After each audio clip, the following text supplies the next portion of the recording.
इस वीडियो में हम क्लास 7 सिविक्स का चैप्टर इंस्टीट्यूशंस ऑफ डेमोक्रेसी पढ़ने वाले हैं। इस चैप्टर में हम पढ़ेंगे यूनिवर्सल एडल्ट फ्रेंचाइज, इलेक्शन के कारण लोग अपने रिप्रेजेंटेटिव को कैसे चूज़ करते हैं, इलेक्शंस में इलेक्शन कमीशन का क्या रोल होता है, पॉलिटिकल पार्टीज़ का इम्पोर्टेंस के बारे में पढ़ेंगे, कोalition गवर्नमेंट के बारे में जानेंगे। यूनिवर्सल एडल्ट फ्रेंचाइज का मतलब हर एक अडल्ट जो कंट्री में है उसे वोटिंग राइट यानी वोट देने का अधिकार होना चाहिए।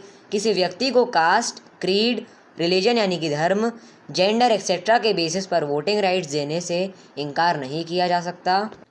यह डेमोक्रेसी का ज़रूरी हिस्सा है क्योंकि यह पॉलिटिकल इक्वालिटी बताता है। अब struggle for universal adult franchise पढ़ते हैं। पूरे वर्ल्ड में एक लंबी स्ट्रगल चली यूनिवर्सल एडल्ट फ्रेंचाइज हासिल करने के लिए।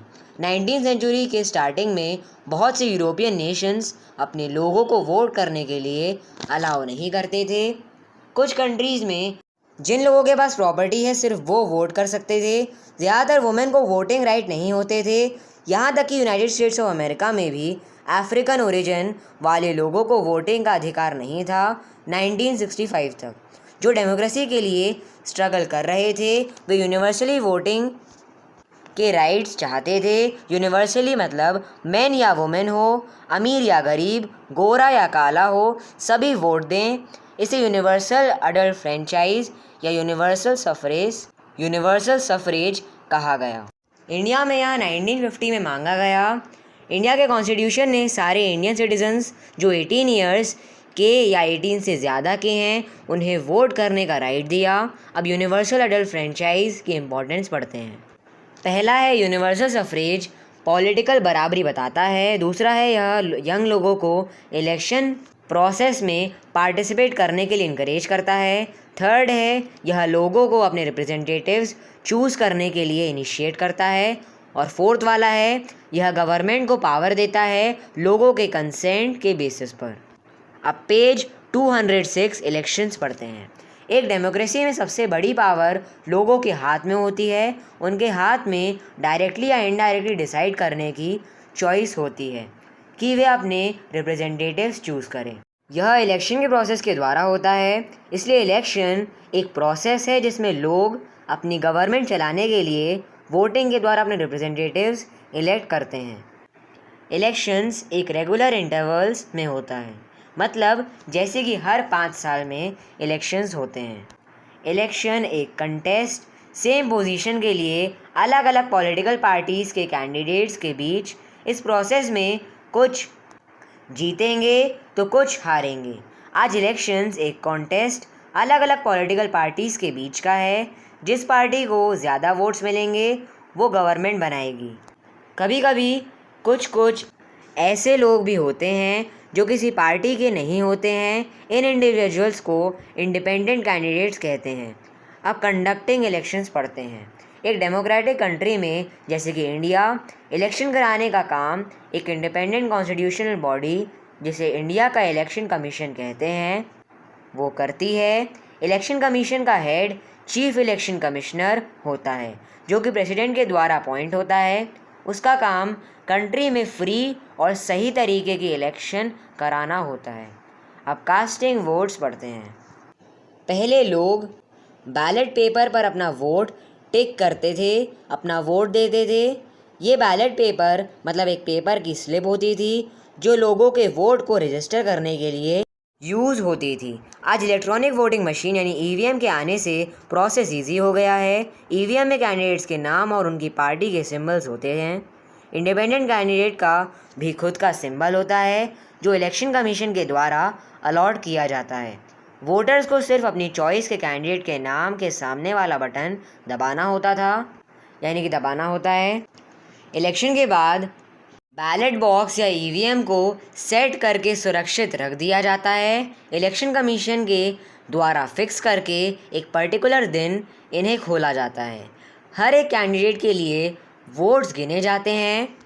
हर एक कॉन्स्टिट्यूएंसी में जिसे ज़्यादा वोट मिले होते हैं वो कैंडिडेट जीत जाता है।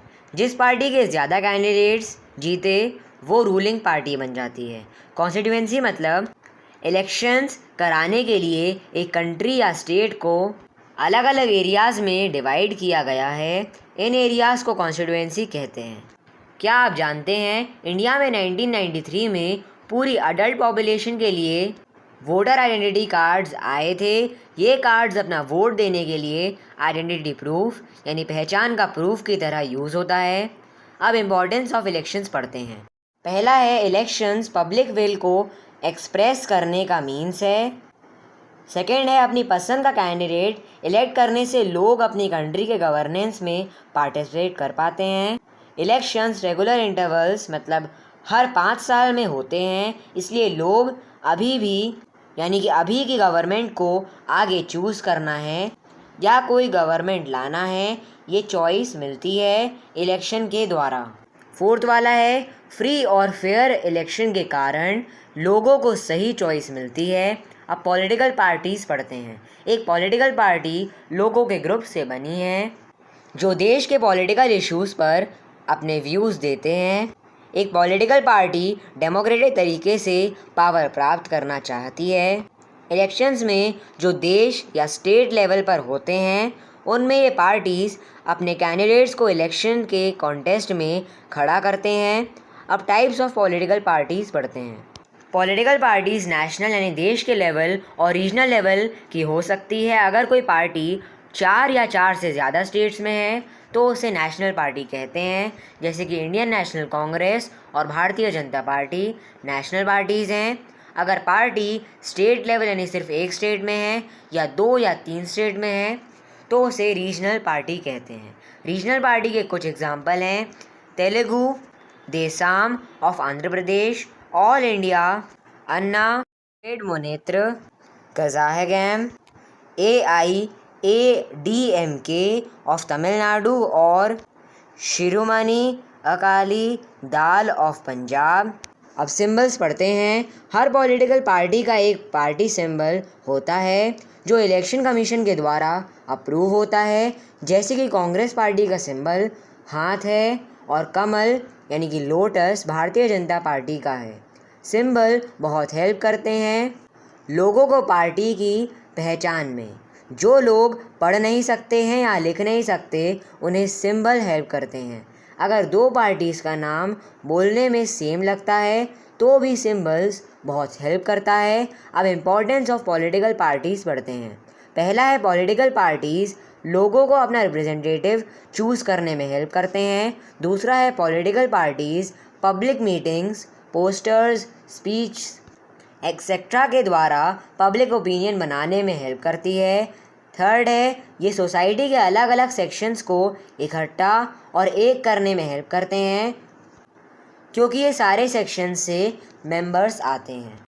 चौथा है अपोजिशन पार्टी गवर्नमेंट की पॉलिसीज़ को क्रिटिसाइज़ करती है गवर्नमेंट को लोगों के वेलफेयर के लिए काम करने के लिए फोर्स करती है। अब कोalition गवर्नमेंट पढ़ते हैं।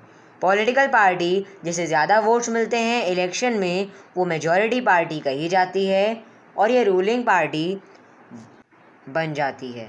हाउस की दूसरे इलेक्टेड मेंबर्स को अपोजिशन कहते हैं। ज़्यादातर ज़्यादा वोट्स वाली पार्टी गवर्नमेंट बनाती है, पर अगर ऐसी स्थिति आती है जब किसी भी पार्टी मेजॉरिटी नहीं मिलती है, ऐसी स्थिति में गवर्नमेंट 2 या 2 से अधिक पॉलिटिकल पार्टीज़ मिलकर अलायंस के द्वारा गवर्नमेंट बनाई जाती है। ऐसी गवर्नमेंट कोalition गवर्नमेंट कहते हैं, यानी कि ऐसी गवर्नमेंट को कोalition गवर्नमेंट कहते हैं। कोalition गवर्नमेंट में स्टेट या कंट्री से रिलेटेड कोई डिसीजन कोई एक पार्टी नहीं ले सकती है। डिसीजन लेने से पहले सारी पार्टीज़ से बातचीत करनी पड़ती है। यह बहुत कठिन सिचुएशन होती है।